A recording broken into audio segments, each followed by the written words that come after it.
아니면은 수명이 한참 남았는데 일찍 임플란트를 제거해야 되는 수술을 받으셔야 될 수도 있습니다. 안녕하세요. 태전바른다 치과 원장 고민규입니다.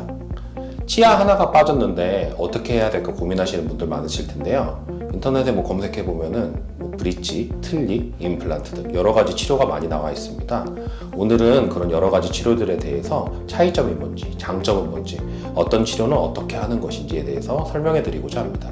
치아는 콘크리트에 박혀있는 나사같이 단단하게 박혀있는 구조물이 아니고 살아있는 조직이기 때문에 이 치아가 빠진 상태로 방치하게 되면 주변의 치아들이 조금씩 움직일 수가 있습니다. 그래서 치아가 빠진 공간, 앞뒤 치아 같은 경우에는 치아가 그쪽 공간으로 쓰러지실 수가 있게 되고요. 그 다음에 반대편에 씹는 공간이 있는데 맞닿는 치아가 사라지기 때문에 그 맞닿는 치아가 맞는 힘이 없어져서 그 상대편 치아가 점점 내려와서 아래쪽 공간을 침범할 수가 있게 됩니다. 그래서 처음에는 치아 하나의 문제였는데 결국에는 이제 주변 치아들까지 다 영향을 주는 전체적인 문제로 확대될 수가 있습니다. 또 하나 중요한 문제가 있습니다. 이제 잇몸뼈라는 것은 이 기본적인 기능이 치아를 잡아주는 뼈이기 때문에 치아가 빠지게 되면은 치아가 씹을 때마다 받는 힘을 잇몸뼈가 받으면서 여기는 힘이 필요한 부분이구나 하면서 잇몸뼈를 유지를 시켜주는데 그 힘이 사라지기 때문에 이제 필요가 없는 뼈라고 보면서 인식을 해서 잇몸뼈가 점점 흡수되게 됩니다. 그래서 주변에 임플란트나 이런 치료를 하신 분들 얘기를 들어보면은 뼈 이식을 한다는 얘기를 많이 들어보셨을 건데요. 그런 이유 중에 하나가 치아를 빼고 오래되시게 되면 이런 잇몸뼈 흡수가 발생하기 때문에 그것 때문에 뼈 폭이나 뼈 길이가 부족해서 뼈 이식을 하셔야 되는 겁니다. 일반적인 경우에는 틀니는 이제 나이가 많은 분들이 한다고 생각하시지만 꼭 그렇지는 않습니다. 해당 부위가 어떠한 원인으로 인해서 임플란트 심기가 곤란한 경우나 브릿지 같은 것으로 회복이 어려운 경우에는 나이에 상관없이 틀니를 하시는 분들도 있고요. 또 이제 시간이 너무 지나서 잇몸뼈가 너무 많이 흡수해서 임플란트 자체가 불가능하신 분들 경우에는 어쩔 수 없이 차선택으로 틀니를 선택하는 경우도 있습니다. 특히 임플란트 이제 개수가 많아지는 경우에는 경제적인 부담 때문에 이런 경우에도 틀니를 선택하는 경우가 될 수 있겠습니다. 하지만 이제 틀니는 치아 뿌리가 없는 구조의 보철물이기 때문에 잇몸 위에 그냥 올라가 있는 형태의 보철물입니다. 이제 씹는 힘이 좀 임플란트나 다른 보철물에 비해서 약할 수밖에 없고요. 다음에 잇몸뼈를 지속적으로 눌러서 자극하기 때문에 오랜 시간이 지난다면은 틀니가 잇몸뼈를 흡수시켜서 틀니가 헐거워지거나 잇몸이 아프거나 여러 불편감이 동반되게 되는 치료입니다. 그리고 틀니는 뺐다 꼈다 하는 가철성 보철물이기 때문에 관리가 정말 중요합니다. 입안에만 있는 것이 아니라 외부에도 두고 넣고 하시는 거기 때문에 잘 관리를 해주셔야 되는데요. 일반적으로 치약으로 닦으면 된다고 생각하시는 분들이 많은데 치약에는 연마제 성분이 들어있어서 오랜 시간 그것으로 틀니를 닦게 되면은 틀니 자체가 마모돼서 손상되거나 부러질 수도 있기 때문에 주방세제 혹은 이제 물 같은 것으로 잘 닦아주시는 게 좋습니다. 브릿지는 이제 치아 하나가 빠졌을 때 그 빠진 공간을 회복하기 위해서 그 주위의 치아를 갈아가지고 마치 다리처럼 가운데 빠진 부위를 포함하는 하나의 덩어리인 보철물로 만들어서 손상된 부위를 회복하는 치료인데요.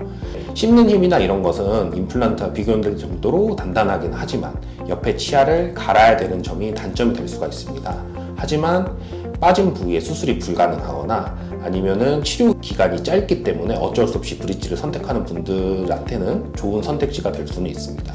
단 이제 단점이 옆에 멀쩡한 치아를 깎아야 되는 것이 단점인데 이 건전한 치아인 경우에는 치아를 이제 영구적으로 깎아서 없애버리는 치료이기 때문에 그런 경우에는 신중히 고려되어야 할 치료고요. 만약에 이미 신경치료가 되어 있고 씌워져 있는 치료라면은 그걸 교체하는 방향으로 브릿지로 할 수가 있기 때문에 그런 경우에는 좋은 선택지라고 볼 수 있겠습니다. 브릿지 같은 경우에는 양 옆에 치아에 걸어야 되기 때문에 보통 이제 치아 3개가 받아야 될 힘을 2개에 나눠서 받기 때문에 해당 치아에 조금 무리가 가는 경우가 있고 그리고 치아가 빠진 부위는 따로 특별한 술식이 들어가는 게 아니라 공간만 메우고 있는 거기 때문에 사실상 발치한 자리를 그대로 두는 거랑 같은 상황입니다. 그래서 시간이 지나면은 치아가 없는 부위에 잇몸이 뜨거나 잇몸뼈가 흡수돼가지고 추후에 임플란트나 이런 다른 시술을 했을 때 조금 어려워지는 경향이 있을 수는 있습니다.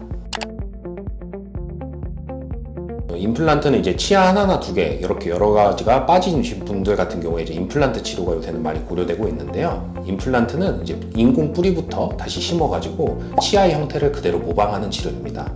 잇몸뼈에 인공 뿌리가 박혀 있기 때문에 씹는 힘이 잇몸뼈로 전달도 잘 되고, 아까 말씀드렸다시피 부족한 잇몸뼈 이런 부분을 추가적으로 흡수되지 않게 막아주는 역할도 할 수가 있습니다.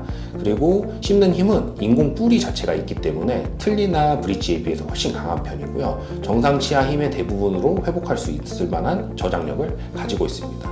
또한 브릿지와 다르게 이제 주변 치아를 건드리지 않아도 된다는 것이 또 큰 장점인데요. 그 해당 부위만 임플란트 치료를 통해서 수술하시면 되기 때문에 옆에 멀쩡한 치아를 건드리지 않아도 됩니다.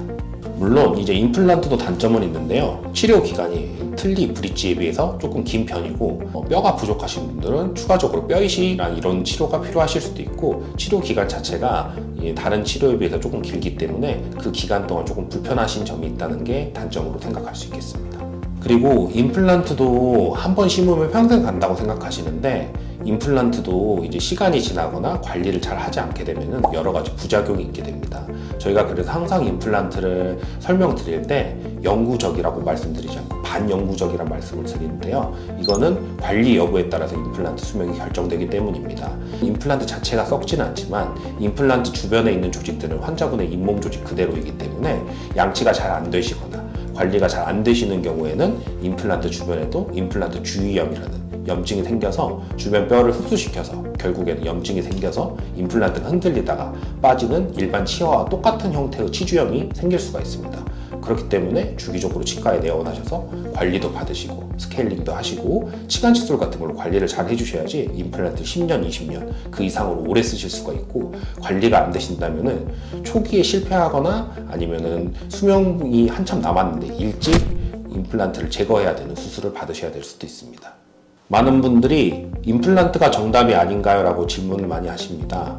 환자분들의 여러 가지 전신 건강 상태, 전신 질환, 그 다음에 주변 치아들 상태를 충분히 고려해서 치료 선택을 하셔야 하면서, 임플란트가 좋은 치료는 맞지만 다른 치료도 분명히 장점이 있고 해당되는 케이스들이 있을 수 있기 때문에 치과에 가셔서 충분한 상담을 받아보시고 본인의 현재 상황에 맞는 그런 치료법을 선택하셔서 건강한 구강생활을 이어나가셨으면 좋겠습니다. 치료는 가장 비싼 것을 선택하는 게 아니라 나에게 잘 맞는 것을 선택하는 게 중요합니다. 감사합니다.